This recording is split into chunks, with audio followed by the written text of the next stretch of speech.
오늘 리뷰의 제목은 허경영, 그는 왜 떠야 하는가? 입니다. 여기서 말하는 거는 그 공중부양에 대해서 하고자 하는 것은 아니고, 허경영이라는 인물이 왜 더 조명받고, 왜 더 많은 사람들에게 알려지고, 왜 더 많은 언론에서 다뤄줘야만 하는지를 그 이유에 대해서 오늘 여러분들과 함께 이야기해보고 싶습니다. 네, 그러면 오늘 영상 한 편 보시겠습니다. 오늘 볼 영상은 국가 예산 도둑들을 지켜봐야만 하는 허경영이란 제목으로 허경영 TV에 올라온 영상입니다.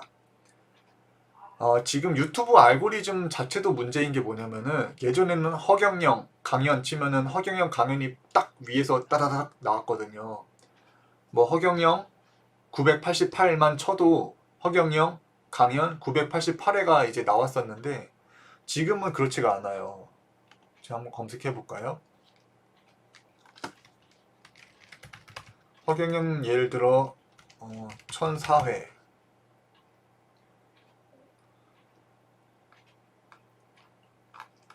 자, 허경영 천사 치니까 강연 안 나오죠? 그럼 이번에 허경영 강연 천사 쳐볼게요. 한 10번째 정도의 이제 강연 영상이 여기 뜨는데 그 위로는 또 부정적인 영상들이 많이 있습니다. 이것 보세요. 허경영 강연 1004회를 쳤는데 나오지가 않죠. 하늘공 32회 쳐도 마찬가지일 거예요. 이상하지 않나요? 그 유튜브란 플랫폼은 보다 빠르고 정확하게 그 정확한 정보를 그 시청자에게 전달하는 게 그 목적인데 이거는 이상할 리만큼 이렇게 세세하게 검색을 해도 영상이 안 나온단 말이에요. 과거에는 그렇지 않았는데 이게 대통령 선거 끝나고서 한 몇 개월 뒤부터 이런 현상이 보입니다.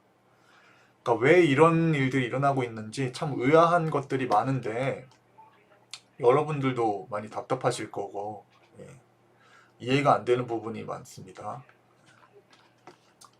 왜 이런 것인지도 한번 얘기를 해보면서 오늘 영상 한번 시청해 보도록 하겠습니다. 큐! 조금은 갚지 않아도 되는 돈으로 몇 명이 모여 조합이나 협회 같은 단체를 만들기도 하고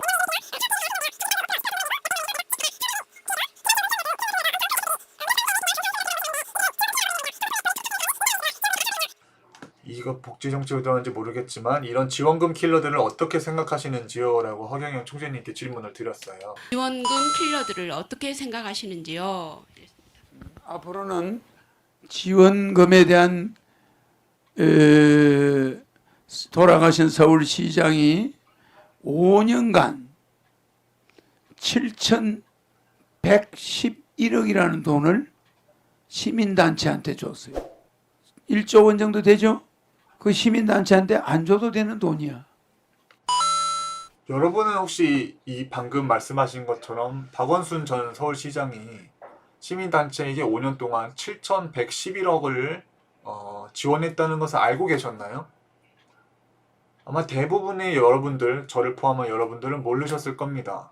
박원순 시장이 뭘 했는지 잘 모르고 이 서울시 예산이 어디로 쓰이는지를 잘 몰라요. 거기에 대해서 허경영 총재님께서는 이렇게 한번 짚어주시는 부분이네요. 5년간 시민단체 여기 기사 보면은 7,111억을 지원했는데 여기 박원순 측근 현 여당 측근이 이끄는 단체가 많다. 박원순 전 서울시장이 알고 있는 사람들이 이끄는 단체로 이런 돈이 많이 빠져나갔다고 나와 있네요. 그 서울 시민들 돈이 어디로 갔죠? 나는 말입니다. 입에서 말이 안 나와. 난 서울시장 되면 월급 안 받겠다. 판공비 안 받겠다. 예산 70% 줄여서 시민한테 돌려주겠다 이랬죠. 근데 그 사람들은 서울시 시민단체 난 몇천 개라는 것도 내 찾기가 어렵다고 생각하는데 그들이 가져간 돈이 5년간 7,111억이야.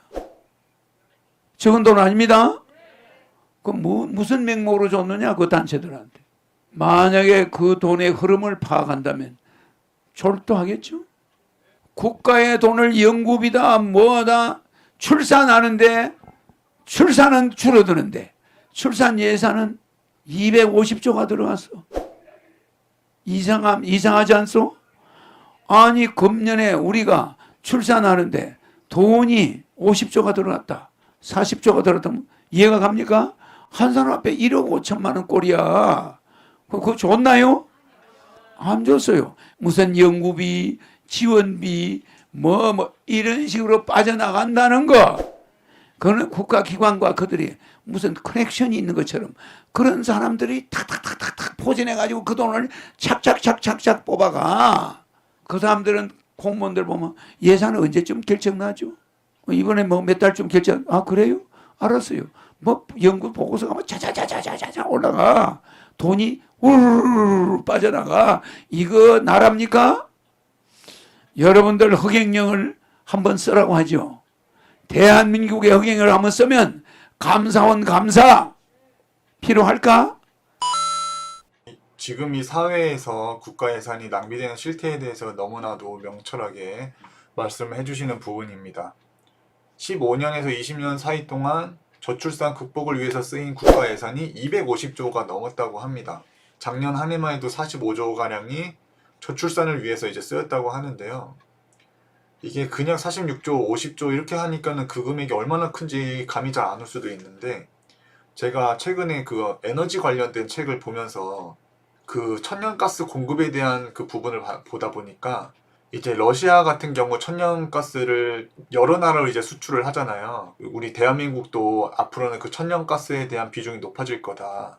근데 현재 우리가 LNG로 바다를 통해서 그 천연가스를 액화시켜가지고 만든 LNG를 바다로 선박으로 해가지고 항구로 들어와가지고 받은 그 LNG를 우리가 지금 에너지원으로 쓰고 있는데, 이명박 정부 때부터 이야기가 나오던 것이 그 러시아부터 한반도까지 그 가스 파이프관을 연결을 하는 것이 계속해서 논의가 되었었다고 하더라고요. 그래서 러시아에서부터 한반도까지 그 파이프관을 설치해서 그 천연가스를 그 파이프를 통해서 그대로 직송으로 이제 보내게 되면은 천연가스의 가격이 엄청나게 낮아진다는 거예요. 그래서 그 파이프를 통해서 받게 되는 그 천연가스를 PNG라고 하는데, 그러면서 근데 이제 우리가 한반도가 남한이랑 북한이 나눠져 있다 보니까 그 러시아에서부터 그 북한을 통해서 남한으로까지 그 파이프관을 연결해서 천연가스를 공급하는 게 안보 문제도 있고 언제 북한이 그 파이프를 끊을지도 모르기 때문에 그 문제가 있다고 하더라고요. 그러면서 대안으로 나왔던 얘기가 러시아에서부터 천연가스 관을 만든 다음에 그 중국의 산둥반도에서 이제 남한을 향한 그 파이프를 건설하는 게 또 그 계획이 논의가 되고 있다고 하는데, 제가 이 얘기를 왜 이렇게 장황하게 하냐면은, 그래가지고 그 러시아에서 중국으로 파이프를 설치한 다음에 그 중국에서부터 한반도까지 그 파이프관을 설치하는 그 길이가 한 440km 정도가 나온다고 하거든요. 그 바다를 통해서 해저 밑으로 터널을 만들어가지고 가스관을 만드는 거죠. 그래서 그 400km가 넘는 그 가스관을 설치하는 데 잡히는 비용이 1조 8천억 정도래요. 그러니까 그 거대한 길이를 바다 밑으로 심지어 가스관을 중국에서부터 설치해가지고 우리나라까지 그 건설을 계획한 그 비용이 1조 8천억 밖에 안 한다고 합니다.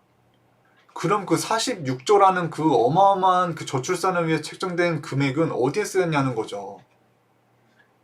그러니까 이 진짜 46조라는 돈을 잘만 쓰면은 우리나라가 얼마나 이걸 좋은 쪽으로 에너지 개발부터 해가지고 정말 다양한 산업 분야에 투자를 했으면은 굉장히 어마어마한 경제 창출 효과가 일어날 수 있는데, 그게 어딘가에 그냥 쓰여버렸는데 효과는 안 나오고 그 돈은 사라져 버렸어요.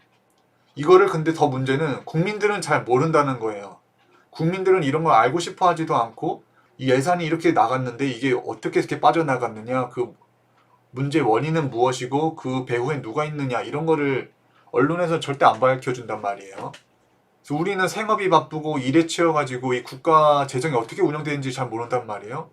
그런데 여기 한 사람이 정치 지도자가 되겠다고 자처하고서 나와가지고 자기 돈을 들이면서 막 정치에 나와요.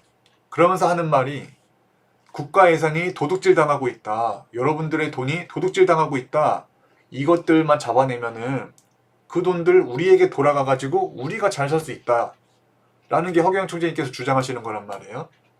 물론 이 처음에 일반인들이 들 때 뭐 결혼하면 3천만 원, 5천만 원, 애 낳으면 3천만 원 주겠다, 5천만 원 주겠다, 결혼하면 1억 주겠다 이런 게 조금 허황되게 들릴 수도 있어요. 워낙 금액이 크다 보니까. 그리고 국가 예산이 얼마나 낭비되는지를 잘 모르는 사람들은 이게 얼마나 실현이 가능한지에 대해서 감이 안 올 수는 있단 말이에요. 하지만 이렇게 국가 예산을 아껴서 우리에게 주겠다고 주장하는 사람이 나타나면은, 그리고 국가 예산을 도둑질하는 정치인들을 심판해야 된다고 주장하는 사람이 나타나면은, 우리는 정말로 허경영이 대통령이 되건 안 되건을 떠나서 우리의 이해관계를 봤을 때 이런 인물이 조명을 받고 국민들의 지지를 얻어야지 기성 정치인들이 자신들이 하는 일들에 대해서 더 긴장을 가질 수가 있는 것이고, 또 함부로 예산 낭비를 못되게 하는 것이죠. 국민들의 눈치가 보이니까. 이 엽기적인 사람들이고 엽기적인 시대는 엽기적인 사람이 나와야 세상이 바뀌는 거야. 그런데 전봉준이는 엽기적인 사람이었는데 왜 권력을 못 잡았느냐? 시대가 그때는 엽기적인 시대가 아니야. 맞아요. 전봉준 녹두 장군이 농민 농악 혁명을 해가지고 농업이 6.25의 유림 선비들을 뒤집어 엎을 수 있는 실력이 있었나 없었나? 어림도 없어요. 명심보감 한 권을 못 읽는 그 노예들이, 그걸 말하면 뭡니까? 그 사람들이 노비들 아닙니까? 그 사람들이 들고 일어나가지고 그 사서삼경을 외우는 사람들을 이길 수가 있나 없나? 있어요 없어요? 지금은 인터넷이 있어서 사서삼경 없어도 되잖아. 그래 안 그래? 근데 그때는 글자를 모르는 사람들이 혁명을 해가지고 사서삼경을 외우는 양반을 이길 수 있어 없어요? 그러니까 전봉준이가 미친 짓을 한 거야. 잘못 착각한 거예요. 그래 안 그래요? 단 전봉준이가 잘한 것이 있다면은 농민혁명을 함으로써 국가에서 정도전이나 정책을 위반하는 사람들이 야 농민정책 좀 바꿔야 되겠다. 그래 안 그래? 야 농민들 끌어안아야 되겠다. 야 쌀을 좀 예상으로 주고 보릿고개 있을 때는 쌀을 좀 줘라. 이래가 법을 바꿔 안 바꿔? 그러니까 전봉준이 사태를 보고 왕들이 좀 바뀌었다는 거. 설령 허경영 총재님이 대통령이 안 되실 것 같다고 생각이 들더라도 일단은 이런 사람에게 관심을 보이고 호감을 보이고 반응을 보여야 되는 거예요. 그래야지 기존에 있던 이 두 여당, 야당의 사람들은 긴장을 하지 않겠습니까? 그 실제로 그러한 현상들이 지금 단계별로 일어나고 있죠.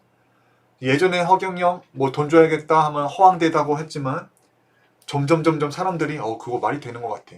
그래 듣고 보니까 돈을 줄 수도 있네. 예산 절약해서 우리한테 주는 거 나쁜 것 아니네. 라는 여론이 일기 시작하니까 이제는 여당에서도 기본소득 줘야 된다. 출산하면은 산모에게 돈 줘야 된다. 지자체들도 출산부에게 돈 주고 있고 청년지원금 몇 천만 원 마련해 줘야 된다고 주장하고 있고, 거기에 따라서 야당까지도 이제 그런 이 흐름이 이렇게 가다 보니까 그래 우리도 국민들을 좀 챙겨줘야 되겠구나. 기존에 하던 대로의 그런 방식으로는 더 이상 국민들의 성에 차지 않는구나 라면서 조금씩 그들도 이제 변하기를 시작한단 말이죠. 근데 여기서 우리가 허경영 총재님에게 이런 대통령 후보에게 더 많은 관심과 지지, 열렬한 그런 호응을 보였더라면은 기성 정치인들은 지금보다는 더 국민들에게 잘하지 않았을까? 지금보다는 더 경각심을 가지고 지금보다는 더 그 흥청망청 쓸 국가 예산을 국민들에게 지급하는 방향으로 돌리지 않았을까 하는 것이 저의 생각입니다. 내가 한국 정치는 마음에 안 들고 화천대유나 LH 사태, 국회의원들의 비리 같은 거는 맨날 뉴스에서 보고 마음에 안 들지만 그래도 정작 뽑아야 되는 거는 이런 국회의원들 많이 거느리고 있는 당을 뽑아야지. 이미 국민들부터가 새 인물이 등장하기 없게끔 그런 인식에 제한을 두다 보니까 우리 정치는 고착화되었고 결국 1번 아니면 2번만 뽑는 악순환이 계속된다. 하지만 이러한 정치를 조금이라도 바꾸고 싶고 좀 더 그 정치인들이 경각심을 가지기를 원한다고 느끼신다면 1번도 2번도 아닌 제3의 인물이 떠야지 이런 1, 2번도 긴장을 하고 정신을 차릴 수가 있을 것이라 생각이 됩니다. 야 이제 저놈이 저놈이고 저 이명박이나 박근혜가 똑같은 사람이다. 저거 문재인이 똑같다. 저거 안철수 저거 1% 상류층이야. 그래 안 그래요? 저 사람들이 뭐하는 사람들이냐? 부익부 빈익빈을 계속 하면서 재벌과 결탁하고 뒷고물에 떡고물 챙기고 이런 사람이라는 걸 국민들이 알아 몰라? 국민들이 인터넷 때문에 이제 바보에서 벗어나고 있어요. 힐러리 너 말이야 머리 되게 좋고 너 되게 잘생기고 너 되게 아주 잘난 집안 가문이야. 맞아요. 이런 사람은 대통령을 뽑으면 누구 편을 드냐? 잘난 사람들 편 드는 거야. 저 공부 못하고 저 가난한 사람 보면 저것도 인간인가 이러고 있어 속으로는. 그래 안 그래요?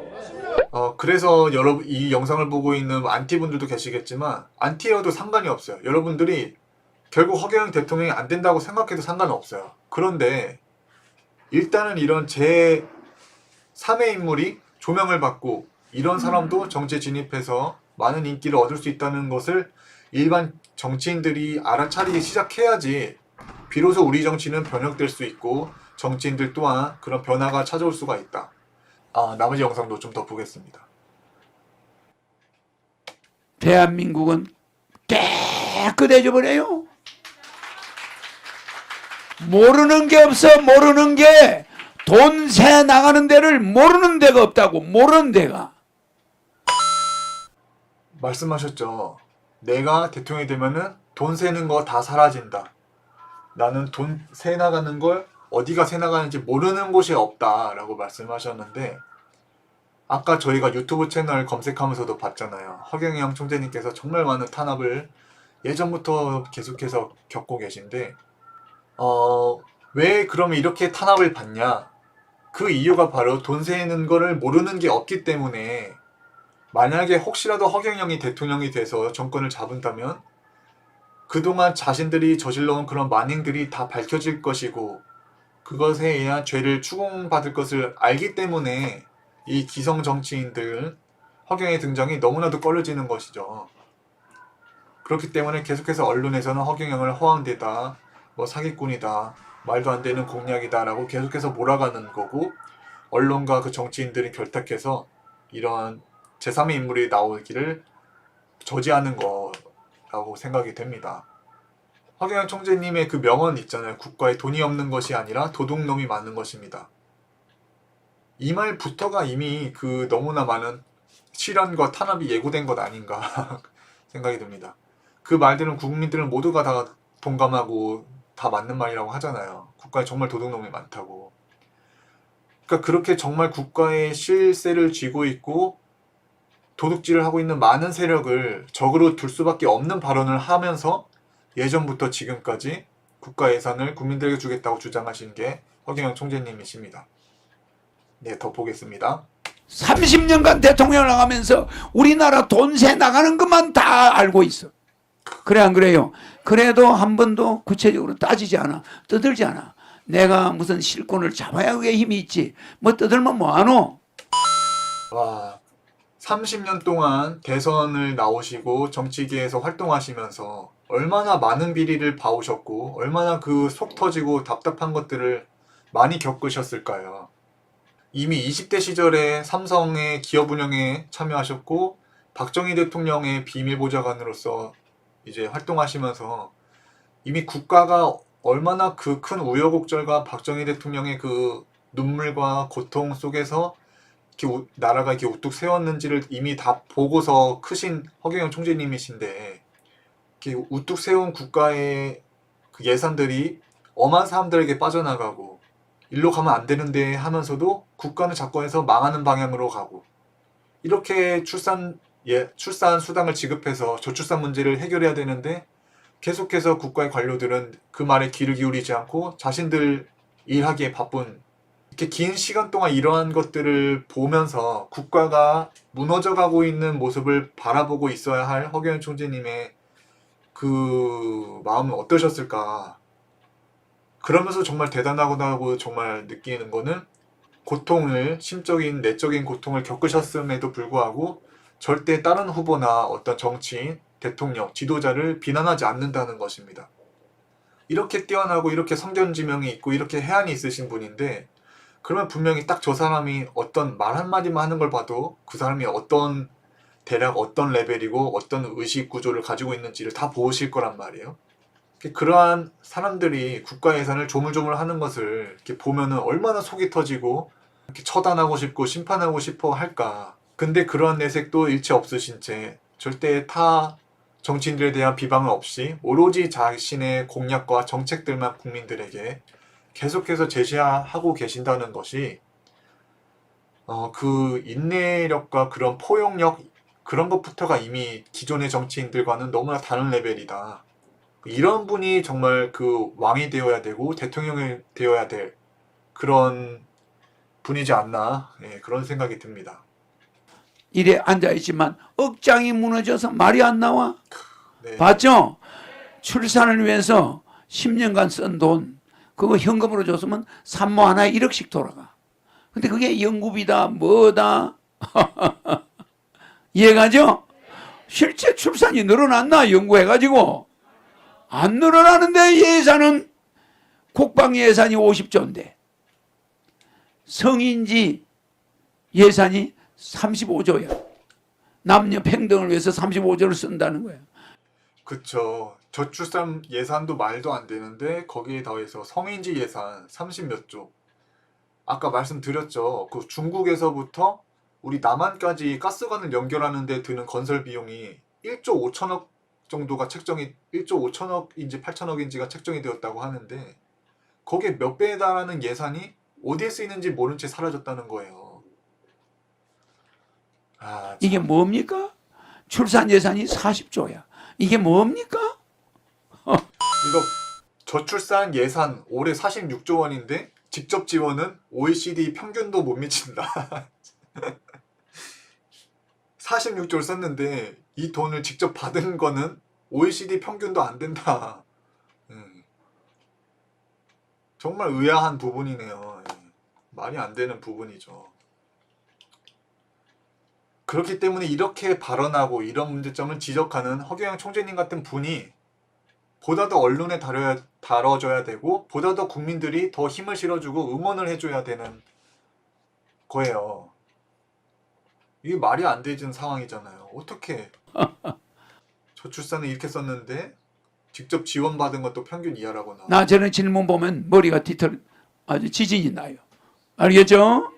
굉장히 문제 있는 거예요. 이 지원금 킬러가 있다고 그러죠?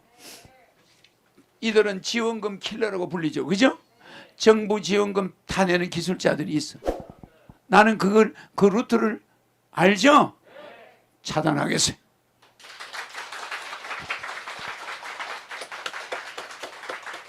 국민 배당금 주려면은 저거 차단해야 주지. 맞죠? 절대 국가 살림살이 아껴서 여러분한테 주겠다는 거예요. 알겠죠? 가정도요. 안 아끼려고 그러면 2천만 원 줘보세요. 남는가? 맞아요.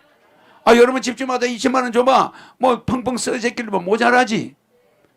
국가 살림도 그래요. 내 같은 살림꾼이 딱 나타났다.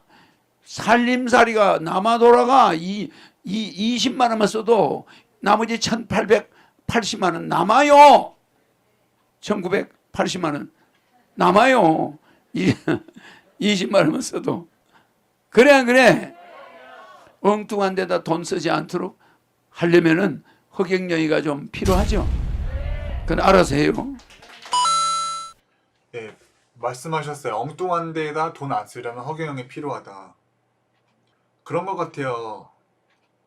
가정에 비유하자면은 가장이 가서 한 달 동안 열심히 해서 돈을 이렇게 가져왔어요. 자, 요거 어디 쓸까? 필요한 사람들 누구야? 너 어디 써야 돼? 돈 어디 필요해? 그럼 뭐 첫째가 나와가지고 아빠 저 그 대학 등록금 때문에 필요하고 저기 통학하는데 그 교통비가 좀 많이 드는데 그리고 좀 가방을 바꿔야 되는데 이만큼 필요한 것 같아요. 뭐 둘째도 저는 요즘 데이트하고 여자친구가 있는데 이거 데이트 비용도 없고 그래서 이만큼은 좀 더 필요할 것 같아요. 자, 저번 달보다는 좀 더 필요할 것 같아요. 이러면서 서로가 이 걷어들여진 예산을 가지고 누가 더 많이 가져가나 그런 거를 나눠 먹는 형식이다 보니까 누가 좀 더 예산을 많이 타가지고 그것을 자기를 지지해주는 단체에게 주느냐가 그들의 인기도가 되는 거고 그들의 표가 된단 말이에요. 이게 어쩔 수가 없는 게 그 사람이 그 견물생심이라고 이것을 보게 되면은 거기에 대한 욕심과 마음이 생기게 되고 그 상태에서 이거를 얘들아 절약해야 된다, 돈 절약해야 된다라고 아무리 말해본들 다른 사람이 돈 받아가는 걸 보면은 이게 어떻게 자기는 이게 돈 절약을 하고 싶은 마음이 들까요? 안 된단 말이에요. 그래서 애초에 이렇게 걷어들인 돈은 그 허경영 총재님께서 말씀하셨던 국민 배당금으로 이 국민에게 줄 돈을 먼저 이렇게 떼어내 버리면은 그 남은 걸 가지고 이제 배분을 하다 보면은 정말 필요한 부처에, 정말 필요한 사업 분야에만 이 돈이 가게 될 텐데 이게 애초에 가진 파이가 너무 크고 이걸 어떻게 써야 될지를 처음부터 다 짜야 되다 보니까 거기서부터 이미 너무 많은 그런 거품이 끼기 시작하고 안 필요한 돈을 더 많이 서로 타내가려고 하는 상황이라고 생각이 됩니다. 그렇기 때문에 가장이 이렇게 돈을 벌어왔어요. 애초에 그냥 야 여기서 한 달 월급에서 이만큼은 떼서 우리가 쓸 데가 있다. 요거는 따로 떼어두고 자 이 남은 거를 우리가 어떻게 좀 알뜰하게 잘 써보자 라고 해서 이거를 이제 필요한 사람들에게 이렇게 나눠주게 되면은 국가에서도 훨씬 알뜰하게 쓰이고 이렇게 그 떼어낸 이걸로 국민들에게 지원금으로 국민배당금을 지급하게 되면은 국민들이 살기 좋아지는 트리클업 정책으로 가장 밑바닥에서 있는 서민들부터 살만한 세상이 조성되면서 점점 이제 장사도 잘 되고 취업도 좀 더 늘어나고 아르바이트도 더 많이 생기고 그러면서 기업이 잘 되고 이제 국가에서 거치는 세수도 많아지게끔 그런 경제 선순환이 이뤄질 수 있는 것이 허경영 총재님께서 정말 예전부터 주장하셨던 국민 배당금이다 라고 생각이 됩니다. 국가 살림은 좀 빠듯해도 국민들이 살만하게 만들어주는 게 정부의 역할인데 지금은 국민은 살기 빠듯하게 만들어 놓고 국가의 예산은 이렇게 널널하게 쓰는 정부 기관들은 널널하게 쓰고 지자체 건물들을 완전 웅장하게 지어대고 그런 걸 보면은 이게 지금은 뭔가 잘못 가고 있기 때문에 이렇게 슉 바꿀 수 있는 정치 지도자가 필요하다. 그리고 그것이 허경영 총재님이다 라고 말씀을 드리고 싶습니다. 네, 그래서 오늘 허경영 리뷰 여러분들과 함께 그 허경영 그는 왜 떠야 하는가 말은 그러니까 보다 더 많은 언론에서 다뤄줘야 되고 보다 더 많은 국민들의 지지와 응원을 받아야지 결국 그게 우리에게 좋은 방향으로 좋은 영향을 끼칠 수가 있다 에 대해서 얘기를 해봤습니다. 그럼 시청해주신 여러분들 감사합니다. 다음에 또 다른 리뷰 영상으로 여러분들에게 종종 찾아뵙도록 하겠습니다. 감사합니다. 본저 스튜디오의 홍종영 팀장이었습니다. 일단 허경영 우주에너지 제품은 역시 본자랜드지. 허경영 강연을 시청하면 좋은 일이 생길 거야.